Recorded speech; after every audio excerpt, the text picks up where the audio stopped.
Hello and welcome to our channel, Breaking News. A Gen Z youth from Uasin Gishu has raised a warning to President Ruto not to sideline the voice of voters, especially the youth. Asante sana.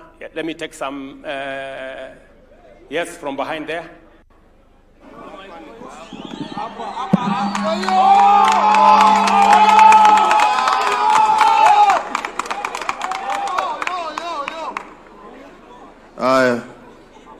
Mr. President, I have a few questions to echo. And first of all, this is the only chance I've gotten as a comrade to advise you that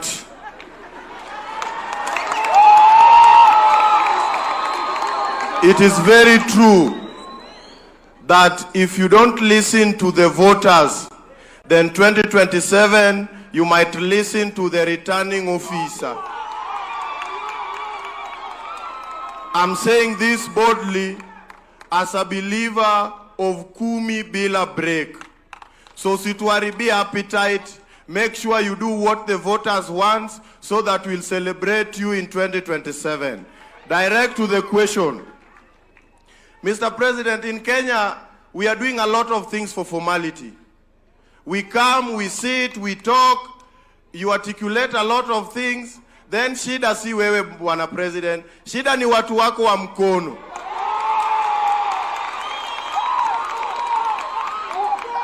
Bwana President, watu wanasema unatenga lakini hautengi. Shida ni watu wa mkono. Ita watu wako wa mkono kwa ofisi na uwapange. Ya pili sir, we are having youth-driven organization across Kenya. And we are still depending on grants and funds from other counties and overseas. Yet the government is having a lot of money. We are also pleading that we can have a platform where youth-led organization can apply for grants from the Kenyan government. Wazungu wacha niongee na president. Wacha.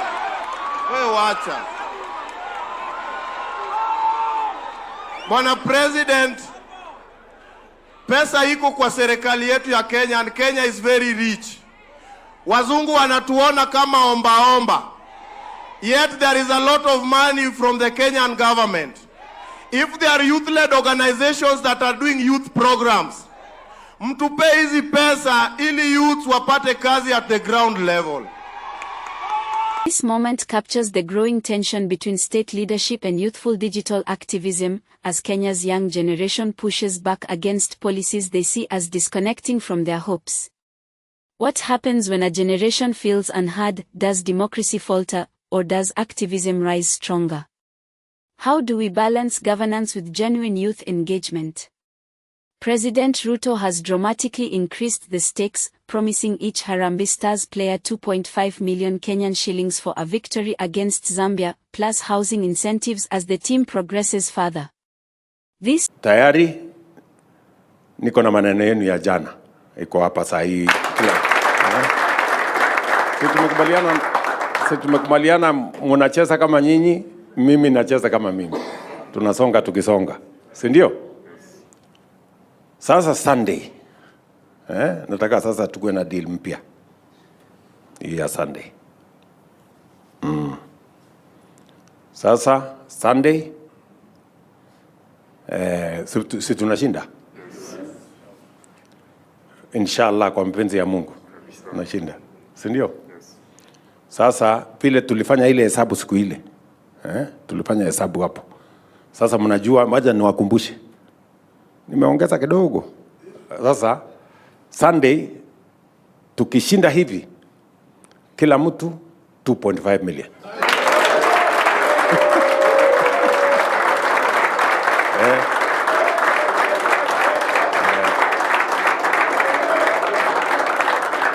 Sindio? Tukishinda. Tumekubaliana? Yes. Ni sawa hapo? Yes. 2.5 kila mtu. Mpaka na watu wa benja hawa sitaki kusumbuana nao. Haya. Si tukishinda tumequalify. Yes. Si ndio? Yes. Sasa hapo kwa quarters. hapo kwa quotas. Tukishinda quotas, si ndio? Sasa juu ya 1 million, juu ya 1 million nitaongeza ile mumeomba. Si mmesema mnataka affordable house? Mko hapo kwa affordable house ama mko malingine? Hapo. Gestures highlight the power of motivation and political symbolism in sports, but also raise questions: when does inspiration turn into political spectacle? Does tying incentives to performance uplift morale or create undue pressure on athletes? For the first time in decades, Nigeria has posted a trade surplus with the United States, part of a broader swing in trade performance under President Tinubu's reform agenda. President Trump's 15% tariff on Nigeria will kick in at midnight Eastern Time. Trade between the two nations is almost in balance. Look at that. You can see just about there. The US exported $4.3 billion worth of goods to Nigeria last year. Nigerian exports to the US, well, you can see the numbers for yourself. Nigeria primarily sells oil, fertilizers, to the United States. The tariffs threaten to slow down its economy. The World Bank says it expanded 3.4%. It was the best mark for Nigeria in a decade, besides the COVID recovery. Jumoke Oduola is the Nigerian Minister of Industry, Trade and Investment. The Minister is with me now from Lagos. Minister, thank you. Look, nobody wanted to have a tariff number, but 15% was probably the best that anybody was going to get, except one or two exceptions, say, for example, the UK. Thanks, Richard. Good to see you again. So, 15%, starting from 14%. Nigeria remains responsive. We're not reacting. We're focused on our reforms. We're focused on our 8-point agenda of President Bola Ahmed Tinubu. But what effect do you believe it's going to have? Where will the strain be in the economy? Because the economy is, if I look at the exports, it's just about in balance. So where do you expect and anticipate difficulties? Well, it's mostly an energy trading relationship. We're waiting to see what happens with AGOA in September. Non-oil exports are fertilizer, lead, some cocoa, and other commodities. There are other markets also, Richard. We're looking at our integration strategy across Africa, the African Continental Free Trade Area. Our exports, non-oil exports to the rest of Africa are up 24% year on year in Q1 this year.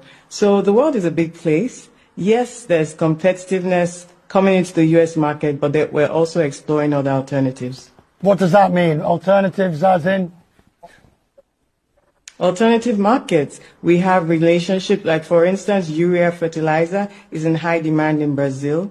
We have trading partnerships with China, with Japan, with the UAE. And so we continue to look for opportunities for our Nigerian businesses. President Bola Ahmed Tinubu's agenda is really focused on bolstering Nigerian domestic investors and supporting them in market access and access to capital.